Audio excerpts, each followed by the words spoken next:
Good morning, dear students. I welcome you all in our video lecture.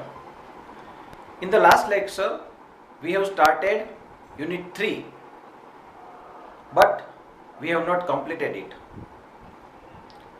So let's begin. પણ શરૂ કરતા પહેલા આપણે અત્યાર સુધીમાં શું જોયું હતું, પાઠમાં શું ભણી ગયા, એક રિકેપ તરીકે ફરીથી લઈ લઈએ. આપણે જોયું કે ઉત્તર પ્રદેશના હિમાલયના પર્વતીય વિસ્તારમાં આવેલા જંગલો ત્યાંની સ્થાનિક લોકો માટે ખૂબ જ અગત્યના છે, કારણ કે એમાંથી એને ઘાસચારો મળી રહે છે, બળતણ મળી રહે છે, જેનું છાણ છે એ પણ ફર્ટિલાઇઝર તરીકે અથવા તો ખાતર તરીકે ઉપયોગી છે. પણ સામે પક્ષે સરકારને રેલવેનું નેટવર્ક સ્થાપવું હતું, એટલા માટે એને જંગલો કાપવા જરૂરી હતા. તો મસૂરની અંદર વસવાટ કરતા યુરોપિયન લોકોને પણ બટેટા જેવા એક કોઈ પાકની ખેતી કરવા માટે એને મોટા પાયે જંગલોનો નાશ કર્યો. આમ લોકો અને સરકાર વચ્ચે ઘર્ષણ ઊભું થયું. ઘર્ષણમાંથી આ દમનકારી કાયદાનો વિરોધ કરવા માટે લોકોએ એક કોઓપરેશન, નોન કોઓપરેશન, અસહકારનું આંદોલન કર્યું, જેને સત્યાગ્રહ નામ આપવામાં આવ્યું હતું. પણ એમાં પણ આઝાદી પહેલા અંગ્રેજ સરકારે તેમના હથિયારધારી પોલીસ દ્વારા તિલારી ગામમાં અનેક લોકોને મારી નાખવામાં આવ્યા. એમાંથી આ આંદોલનમાંથી પ્રેરિત થઈ અને આઝાદી પછી ચિપકો આંદોલન પણ શરૂ થયું, જેની અંદર પેજ નંબર 27 ઉપર મોટા ફકરાની નીચે 2 લાઈન છે. હું ત્યાંથી રિપીટ કરું છું અને ત્યાંથી પછી આપણે આગળ પાઠ લેશું. Out of the Satyagrah movement has grown the post-independence Chipko, કાઉન્સમાં છે hug a tree, આપણે કીધું તો hug એટલે પેટવું, movement in which village people have actually put their bodies around trees to stop them from being felled. Fell એટલે આપણે કીધું તો કાપવું, એનું ભૂતકાળ છે felled. સત્યાગ્રહ આંદોલનમાંથી પ્રેરણા લઈને આઝાદી પછી પોસ્ટ ઇન્ડિપેન્ડન્સ યાને આઝાદી પછી ચિપકો આંદોલનનો જન્મ થયો, જેમાં ખરેખર લોકો વૃક્ષોને કપાતા અટકાવવા પોતાનું શરીર ઝાડની આસપાસ વીંટાળી દેતા. હવે આપણે ત્યાંથી આપણો આગળ પાઠ શરૂ કરીએ છીએ. This grassroots struggle against commercial cutting of the Himalayan forest of Uttar Pradesh has forced the state government to rethink its strategy. Grassroots struggles, પાયાની ચળવળ, સ્ટ્રેટેજી, વ્યૂહરચના, 2 શબ્દો. ઉત્તર પ્રદેશની અંદર આવેલા હિમાલયના જંગલોની આ વ્યવસાયિક છેદનની વિરુદ્ધ આ પાયાની ચળવળે સરકારને પોતાની વ્યૂહરચના વિશે ફરીથી વિચારવા માટે મજબૂર કરી દીધી. રીથિંક, ફરીથી વિચારવું. ફોર્સ એટલે અહીંયા આપણે જેમ કીધું હતું એમ કે ભાઈ દબાણ નહીં, પરંતુ મજબૂર કરી દીધા. Commercial felling in fact is now banned above height of 1000 meter. હાલમાં હવે તો 1000 મીટરથી ઊંચાઈ ઉપર કોઈ પણ વિસ્તારમાં વૃક્ષોનું વ્યવસાયિક છેદન કરવું એ પ્રતિબંધિત છે. બેન ભૂતકાળ શબ્દ છે.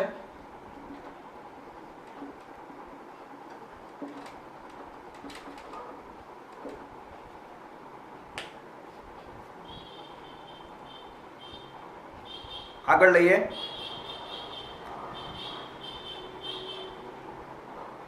But there are large areas of degraded forest and the forest department has failed to reforest them. Degraded forest,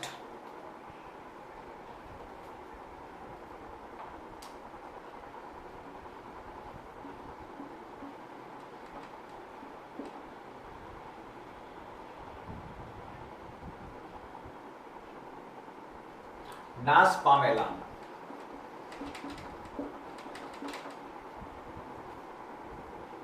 અને બીજો શબ્દ છે reforest.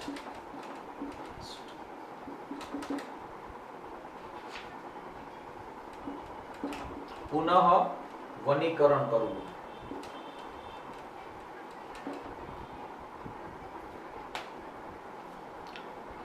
But there are large area of degraded forest and the forest department has failed to reforest them. પરંતુ નાશ પામેલા જંગલોનો વિસ્તાર ઘણો મોટો છે અને સરકારનું ફોરેસ્ટ ડિપાર્ટમેન્ટ યાને કે જે જંગલ ખાતું છે એ ત્યાં ફરીથી જંગલોનું વિસ્તરણ કરવાનું, ઊભું કરવાનું નિષ્ફળ નીવડ્યા છે. As a result, there is now severe scarcity of animal fodder and domestic fuel and acute water shortage. બે શબ્દો તો સમાનાર્થી જેવા જ છે. Scarcity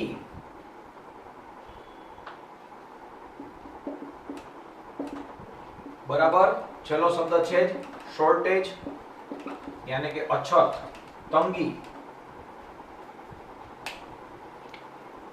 તેને પરિણામે એઝ અ રિઝલ્ટ એટલે કે એને પરિણામે હવે હાલમાં ત્યાં પ્રાણીઓ માટેના ઘાસચારા, ઘર વપરાશ માટેનું બળતણ અને પાણીની તીવ્ર અછત ઊભી થઈ છે. ધ વિમેન સફર ધ મોસ્ટ, જેમાં સૌથી વધુ સ્ત્રીઓએ ભોગવવું પડે છે. કઈ રીતે? In many parts of the hills women now have to walk all day to collect the daily requirement of fodder, fuel and water. આ પહાડી વિસ્તારના આવેલા ગ્રામ્ય વિસ્તારોમાં સ્ત્રીઓએ રોજની વપરાશનો ઘાસચારો, બળતણ અને પાણી એકઠું કરવા માટે આખો દિવસ સુધી ચાલવું પડે છે. Inspired by the Chipko movement, the village women have now started to manage and protect local forest to ensure their regeneration. બે શબ્દો લઈએ. To ensure નિશ્ચિત કરવું,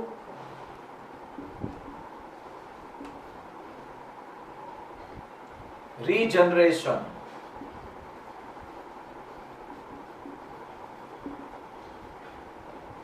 પુનર્જીવન. શબ્દો ખૂબ જ અગત્યના છે, માત્ર લખવાના નથી, પાકા પણ કરવાના છે. વન્સ અગેન ફરીથી વાંચીએ. Inspired by the Chipko movement, Chipko આંદોલનમાંથી પ્રેરણા લઈને village women have now started to manage and protect the local forest to ensure their regeneration. ગ્રામ્ય સ્ત્રીઓએ જંગલોના પુનર્જીવનને નિશ્ચિત કરવા માટે થઈ તેમનું વ્યવસ્થાપન અને રક્ષણ કરવાનું હવે શરૂ કર્યું છે. Under the leadership of Shri Sunder Bahuguna and Shri Chandi Prasad of Tehri Garhwal district in Uttaranchal, tree lovers came forward to save the Devdar forest that lie on the slopes of the Himalayas. બે સ્થાનિક લીડરના નામ છે, શ્રી સુંદર બહુગુણા અને શ્રી ચંડી પ્રસાદ, તેરી ગઢવાલ જિલ્લામાં આવેલા નેતાઓના વડપણ હેઠળ, નેતાગીરી હેઠળ વૃક્ષ પ્રેમીઓ પણ હિમાલયના પર્વતીય ઢોળાવો પર આવેલા દેવદારના વૃક્ષોને બચાવવા માટે આગળ આવ્યા. કેમ ફોરવર્ડ. ટ્રી લવર્સ, બધા શબ્દો સરળ છે. In this movement, the tree lovers used to embrace the trees to save them from being cut. આ આંદોલનની અંદર વૃક્ષ પ્રેમીઓ વૃક્ષોને કપાતા બચાવવા માટે વૃક્ષોને ભેટી જતા. It was popularly known as the Chipko movement. અને આ ઘટના ચિપકો આંદોલનના નામે આપણા દેશમાં પ્રચલિત થઈ, જાણીતી બની. નેક્સ્ટ પેરેગ્રાફ 3 લીટીનો નાનકડો છે. Conservation of forest is our moral duty. Conservation શબ્દો લખાઈ ગયા હશે.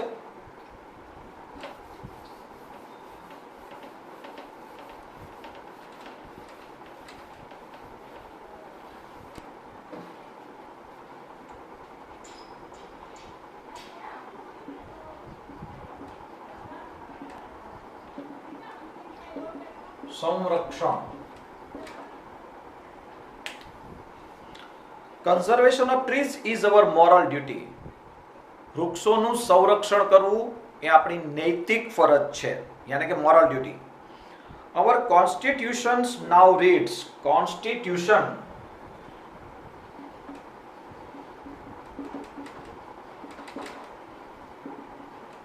બંધારણ છે આપણા ડોક્ટર ભીમરાવ આંબેડકર સાહેબે જેની રચના કરી હતી. તો શું કહે છે? Our constitutions now reads, it is every citizens fundamental duty to conserve and thereby improve forests, lakes, rivers, environment along with wildlife, and also to have compensation towards organism. Compassion.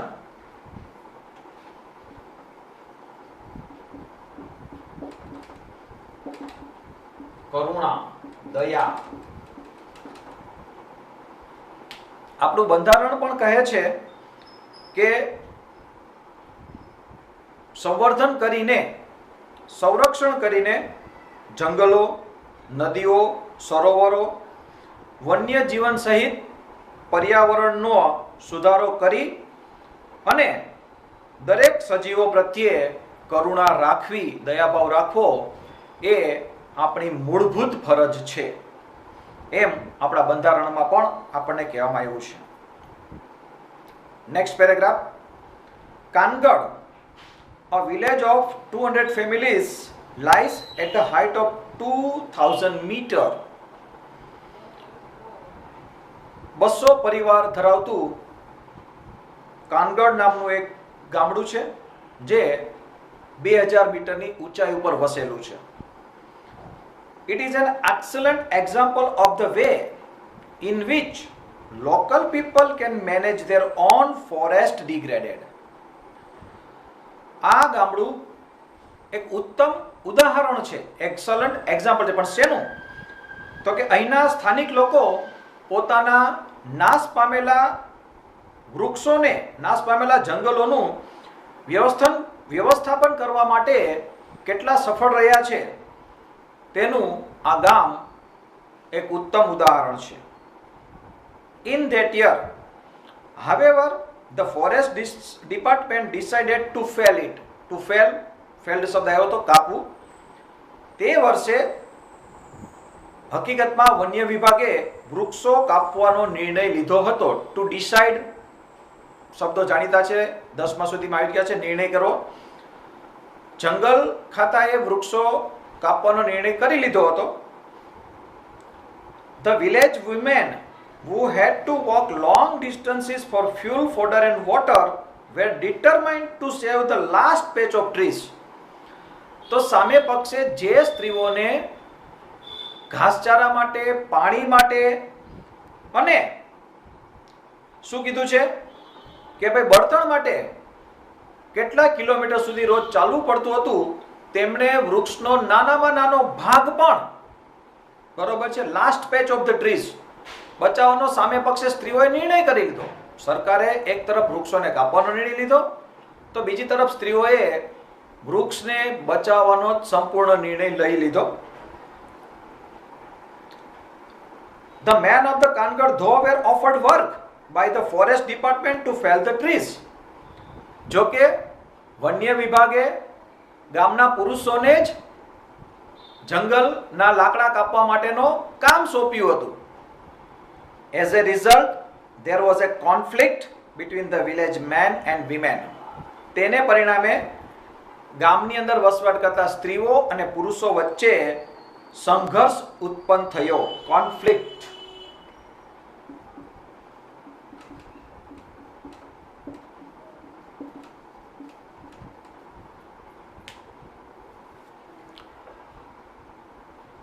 પુરુષોને સરકારે લાકડા કાપવાનું કામ સોંપ્યું, સ્ત્રીઓ વૃક્ષો કાપવા ઈચ્છતી નથી. સ્વાભાવિક છે એમની વચ્ચે સંઘર્ષ ઊભો થયો, ઘર્ષણ થયું. પેજ નંબર 27 ઉપર last line. After 4 months of resistance, અગાઉ શબ્દ આવ્યો તો વિરોધ, resistance, the women succeeded in saving their forest. 4 મહિનાના વિરોધ પછી છેવટે સ્ત્રીઓ જંગલોને બચાવવામાં સફળ થઈ.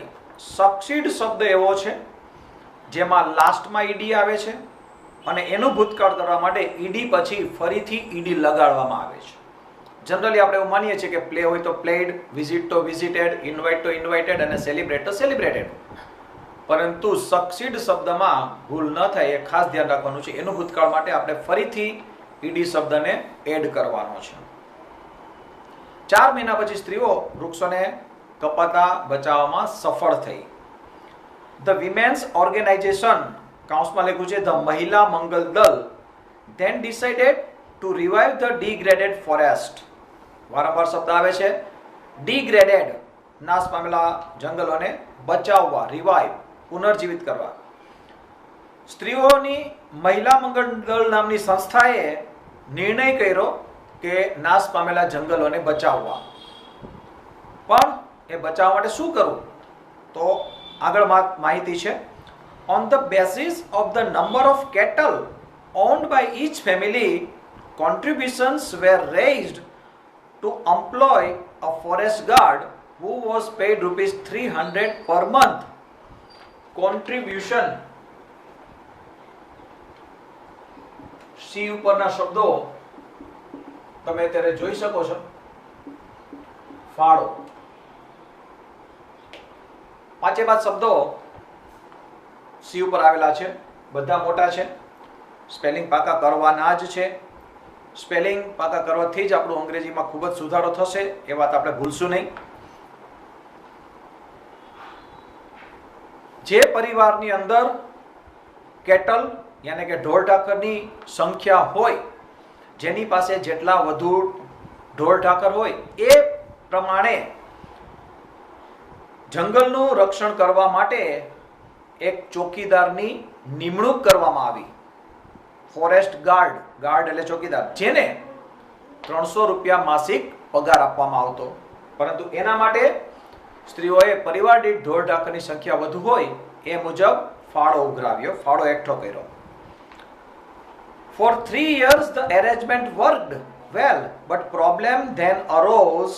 The forest guard became negligent and the protection was loose. Negligent,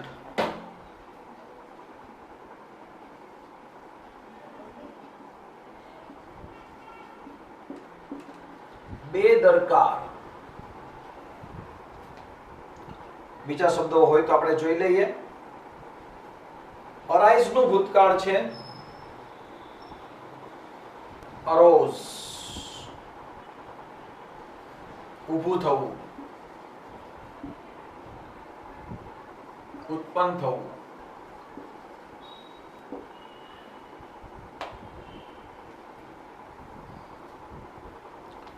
ત્રણ વર્ષ સુધી, four 3 years arrangement work well, વ્યવસ્થા ખૂબ સારી રીતે ચાલી 3 વર્ષ સુધી. પરંતુ સમસ્યા ત્યારે ઊભી થઈ, બટ ધ પ્રોબ્લેમ ધેન અરોઝ. પેલો ચોકીદાર ફોરેસ્ટ ગાર્ડ પોતાના કામમાં બેદરકાર બન્યો અને જંગલોનું રક્ષણ છે એ કાચું પડ્યું, ઢીલું પડ્યું. Once the women discovered this, they abolished the post and decided to guard the forest themselves. જ્યારે સ્ત્રીઓને આ બાબતનો ખ્યાલ આવ્યો ત્યારે તેમણે આ ચોકીદારની નોકરી એટલે કે પોસ્ટ જ સંપૂર્ણપણે રદ કરી દીધી. એબોલિશ એટલે નાશ પામવું. અહીં આપણે કહેશું કે એને રદ કરવી. અને સ્ત્રીઓએ જાતે જંગલોનું રક્ષણ કરવાનો નિર્ણય લીધો.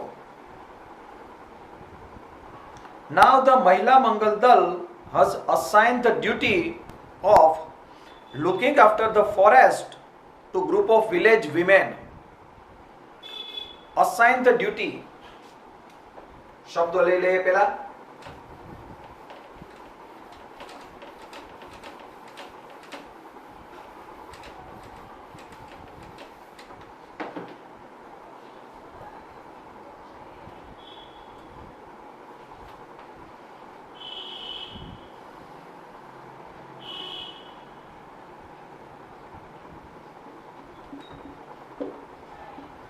શબ્દ ભેગો જ લઈ લઈએ.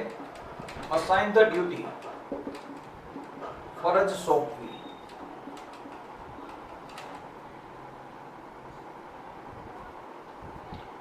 Now the Mahila Mangal Dal assigned the duty of looking after the forest to a group of village women. હવે મહિલા મંગલ દળ નામની સંસ્થાએ ગ્રામ્ય સ્ત્રીઓને ગ્રુપ વેચી અને જંગલનું દેખભાળ કરવાની, લુક આફ્ટર શબ્દ સમૂહ છે જેનો મતલબ થાય છે દેખભાળ કરવી, ટેક કેર ઓફ એનું સમાનાર્થી છે. તો જંગલનું દેખભાળ કરવાની ફરજ સોંપી. The responsibility is shared among 15 women in rotation. Rotation એટલે વારાફરતી. 15 સ્ત્રીઓને વારાફરતી જવાબદારી સોંપવામાં આવી જંગલોનું રક્ષણ કરવાની. Thus, the duty for each woman comes after 15 days. આ રીતે દરેક સ્ત્રીનો 15 દિવસમાં એક વખત અથવા તો 15 દિવસ પછી વારો આવતો હતો.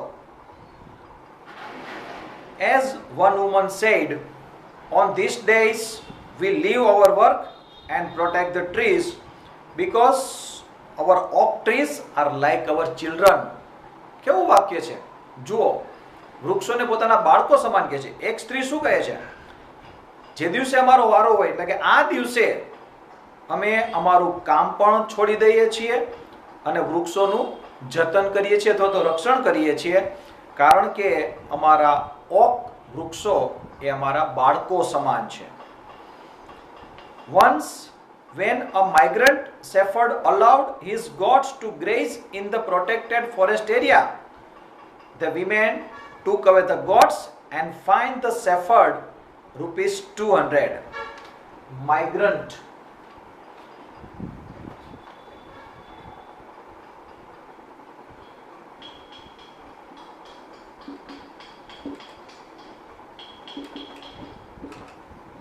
સ્થળાંતરિત.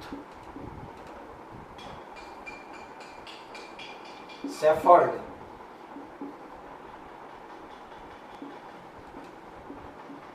ભરવાડ. અને ક્રિયાપદ ટુ ફાઇન, દંડ કરવો. જુઓ, ખાસ અંડરલાઈન કરું છું. ફાઇન બે શબ્દ છે, કદાચ આપણે એક જ શબ્દ જાણતા હતા, how are you, I am fine. અહીંયા ફાઇન એટલે દંડ કરવો, એનું ભૂતકાળ છે. એક વખત કોઈ બહારથી આવેલા ખેડૂતે ભરવાડે તેમની બકરીઓને આ જંગલોના વિસ્તારમાં ચરવા માટે છોડી દીધી. તો ત્યારે સ્ત્રીઓએ તેમની બકરીઓ લઈ લીધી અને આ ભરવાડને ₹200નો દંડ કર્યો. Villagers themselves are fined up to ₹100 for cutting trees for firewood. ગામની અંદર ગામ લોકો પણ જો બળતણ માટે લાકડા કાપે તો ગામના લોકોને પણ ₹100નો આ મહિલા મંગલ દળની સ્ત્રીઓ દ્વારા દંડ કરવામાં આવતો હતો. આમ આ રીતે સ્ત્રીઓએ પોતાના વૃક્ષોને બચાવવાનું એક અભિયાન શરૂ કર્યું. અહીંયા આપણે ઘણા શબ્દો લઈએ છીએ. શબ્દો ખૂબ જ મોટા હોય છે, પાકા કરવા જરૂરી છે. હવે 2 પેરેગ્રાફ રહી જાય છે, ત્યાર પછી આપણે એક કાવ્ય પણ લેવાના છીએ જે પેજ નંબર 30 ઉપર આપેલું છે. Woodman spare that tree, George Pope Morris નામના કવિએ લખેલું છે. તો હવે પછીના પીરિયડમાં આપણે પાઠ પૂરો કરીશું અને કદાચ કાવ્ય પણ ભણીશું. Okay, have a nice day.